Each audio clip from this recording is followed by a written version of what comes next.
je mojih 20 godina iskustva primjena lekovitog bilja sa našeg podneblja u negovanju, revitalizaciju organizma osoba na lečenju hemoterapijom, radioterapijom i ostalim terapijama za kronična oboljenja Sanja Milosavljević.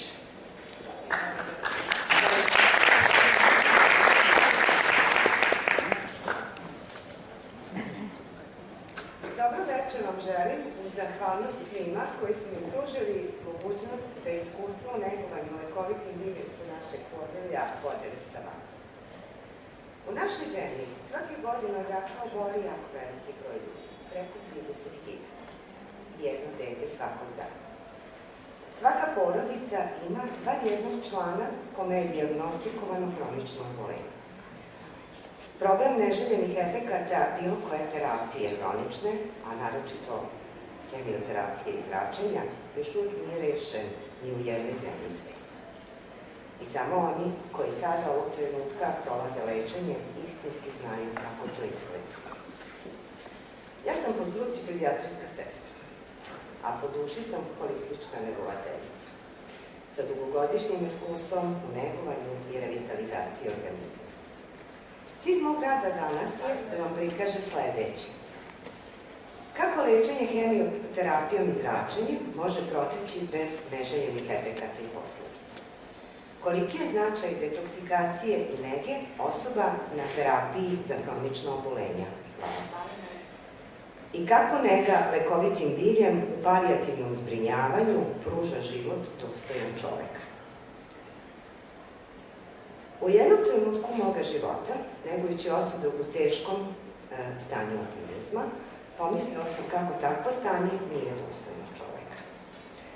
Iz želje da negovanoj osobi omogućim koliko toliko miran san tokom noći, u večernjoj nezi sam je okupala malo jačim čajem od majčine dušice i nežno izmasirala stopala nevenovim balsamom.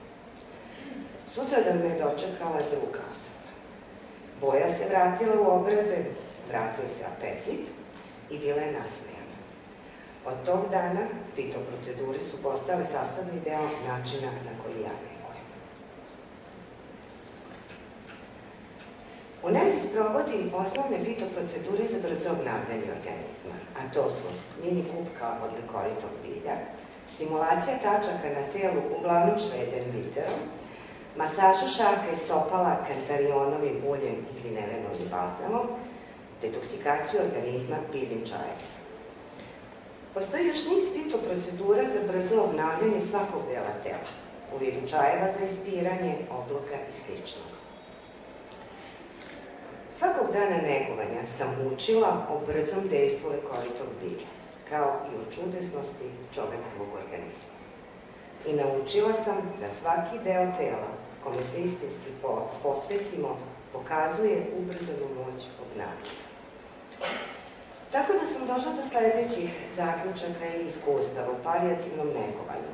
Dolazi do ublažavanja tegoba, poboljšan je apetit, mirni san, poboljšan kvalitet života negovanog i njegove porodice. Dobrobiti za osobe sa kroničnim oboljenjima su smanjenje neželjenih efekata terapije, poboljšana funkcija organa i organskih sistema, održan kvalitet života. Dobrobiti za osobe na hemioterapiji i zračenju su brz oporavak i revitalizacija organizma, brzo saniranje nuspojava terapija, dobro opšte stanje organizma i psihe tokom lečenja onkološkog, prolazak kroz lečenje bez neželjenih efekata i kasnih posledica hemioterapije i zračenja. Za oporavak organizma iz najtežih stanja uzrokovanog hemioterapijom do nastavka lečenja najviše je bilo do sada potrebno 14 dana. Zato želim da podelim sa vama delić našeg iskustva.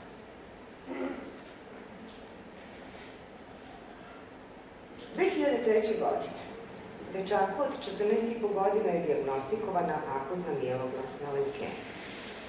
Posle prvog bloka hemioterapije su nastale jako velike tegobe i dovedeni u pitanje nastavak lečenja. Nakon uvećenja nege sa lekovitim biljem od strane njegove majke i prema mojim instrukcijama, dečak je za 2 nedelje bio spreman da primi drugi blok terapije. I sve naredne terapije primio na vreme. Takođe je prošao zračenje glave i terapiju održavanja. Danas je to divan mlad čovjek od 30 godina, zaposlio se nakon srednje škole i danas mu je u planu ženjenja. I otprilike je ovoliko visok. Pre 15 godina, mladić od 17 godina je dijagnostikovan limfom. Pokazala sam kako da se neguje čisti organizam i sam se negovao i pripremao čaj. Sve vreme je pohađao nastavu i izostajao samo kad je primao terapiju. Pokazao mi je šta znači odgovornost prema sebi, jasna namera, istrajnost i ogromna snaga. Sada ima 32 godine, završio je fakultet, zaposlen je i oženjen. Uskoro će postati otac. Pre 11 godina mladiću od 17,5 godina je dijagnostikovana hronična granulocitna leukemija tip Filadelfija, malo reći. Imao je uvećanu jetru i naročito slezinu, te mu je zabranjeno bavljenje sporta, a do tada je aktivno trenirao fudbal. U 2 navrata je imao odlaganje terapije zbog malog broja lekovca. I kada smo roditelji kontaktirali, nakon mesec dana negovanja i adekvatnog čišćenja organizma, ultrazvučni pregled je pokazao normalnu veličinu jetre i slezine. Neutropeniju više nije imao.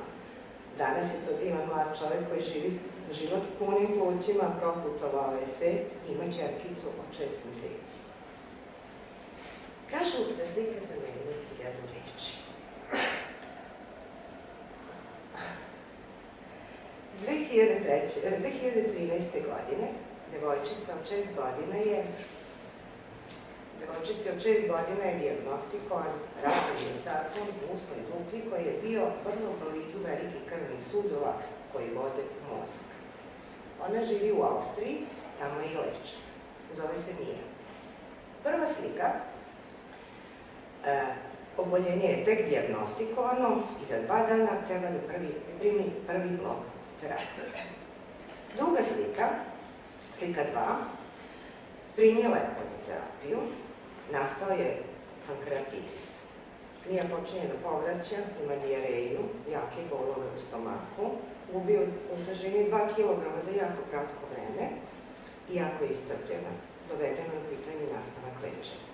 Tada su me roditelji kontaktirali i majka počinje da neguje prema mojim preporukama na odeljenju dečje klinike u Salzburgu. Za 11 dana se organizam potpuno oporavio i pankreas naravno i Mija kreće sa drugim blokom terapije. Treća slika je posle druge terapije. Mija je poratila kilograme u tom periodu i odlično podnela terapiju. Nema potrebe da više bude u izolaciji. Sledeća slika, četvrta, je posle 5. bloka terapije i 8. već seanse zračenja glavice.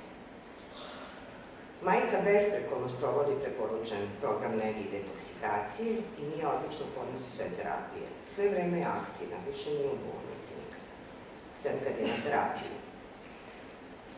5. slika je Mija nakon završetka hemioterapije i zračenja. Znači, ona je u ovoj slici, ona je već završila 9 blokova, veoma jaki blokova hemioterapije i 20 zračenja glavice. Ona se sanka i priprema za operaciju, koja je izvršena 17. februara 2014. godine, kada je tumor, onaj ostatak, u potpunosti otklonjen i ona se jako brzo oporavila nakon operacije. 6. slika je 3 meseca nakon operacije. Mija je inače vrlo živahna i svuda je ima. Ovo je 3 meseca nakon operacije i to je već maj. Znači kreće lepo vreme. 7. slika je polazak u 1. razred.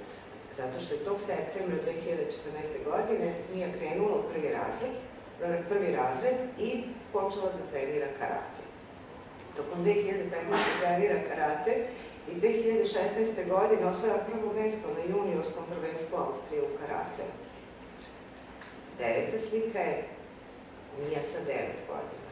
Tu se apsolutno vidi kako Mija potpuno normalno raste i razvija se. Zatim Mija sa 10 godina, pa Mija sa 11 godina, tu je sa majkom skoro. Još 1 minut. I ova sljedeća slika je sada, 3. septembra snimljena. Mija sada ima 12 godina, visoka je 163 cm, ima telesnu težinu 50 kg. Iako je tokom 7. godine života bila izložena najjačoj terapiji koju sam ja do sada videla, imala prilike da se susretnem i zračenju glavice. Duboko sam zahvalna doktoru Bori i svima koji su ovaj rad uvrstili u program 9. kongresa. Jer je bio jako veliki podstrek da ja ovo leto napišem knjigu u kojoj sam utkala svo moje znanje i iskustvo svih ovih 20 godina. Knjiga će se zvati, odnosno već se zove Negovanje sa ljubavlju kroz hemioterapiju i zračenje. Ja se toplo nadam da će uskoro biti dostupna svima onima kojima je najpotrebnija. Vama od srca, hvala na pažnju.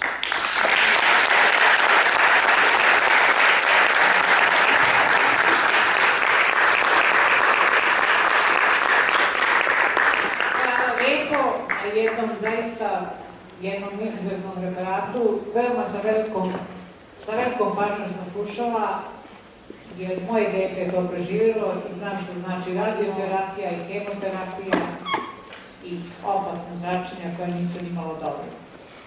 Idemo dalje.